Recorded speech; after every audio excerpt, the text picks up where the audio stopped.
பண்டிகைக்கு ரெடி ஆயாச்சு, புது துணியும் போட்டாச்சு. என்னவோ ஒண்ணு மிஸ் ஆகுதே.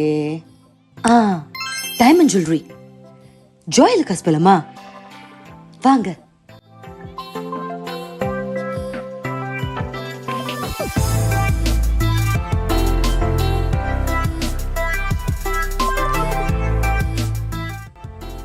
இன்னைக்கு நான் ஒரு ஸ்பெஷலான இடத்துக்கு வந்திருக்கேன்.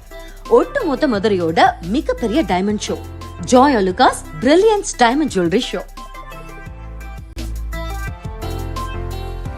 எப்பவுமே கோல்டு தானே நம்ம ஊர்ல இருக்கு, பட் டைமண்ட்ஸ் மாதிரி ஒரு பொண்ணுக்கு எதுவுமே வராதுங்க. உலகம் பூரா இருக்க யூனிக்கான டைமண்ட் கலெக்ஷன்ஸ்லாம் இந்த ஷோக்காக நம்ம மதுரைக்கு வந்திருக்கு. அது மட்டும் இல்ல, நீங்க இங்க ஸ்பெண்ட் பண்ற ஒவ்வொரு லட்சம் டைமண்ட் பர்ச்சேஸ்க்கும் 1 gram gold coin absolutely free. இங்க நம்பிக்கையா 100% சர்டிஃபைட் டைமண்ட்ஸ், அதே மாதிரி இவங்க 1 இயர் இன்சூரன்ஸ் பிளஸ் உங்க டைமண்ட் ஜுவல்லரிக்கு லைஃப் டைம் சர்வீஸ் கேரண்டி பண்றாங்க. சோ இது தலைமுறைக்கும் தாங்கும். அதை விட இங்க வாங்குற வைர நகை உங்களுக்கு கொஞ்ச நாள் கழிச்சு மாத்தணும்னு நினைச்சா இவங்களே பைபேக் கேரண்டியும் தராங்க. அதுவும் world wide support across 11 countries. உங்களுக்கும் இந்த பண்டிகை காலத்துக்கு டைமண்ட் மாதிரி ஜொலிக்கணுமா? அப்போ உடனே ஜாய் அலுகாஸோட டைமண்ட் ஜுவல்லரி ஷோக்கு வாங்க.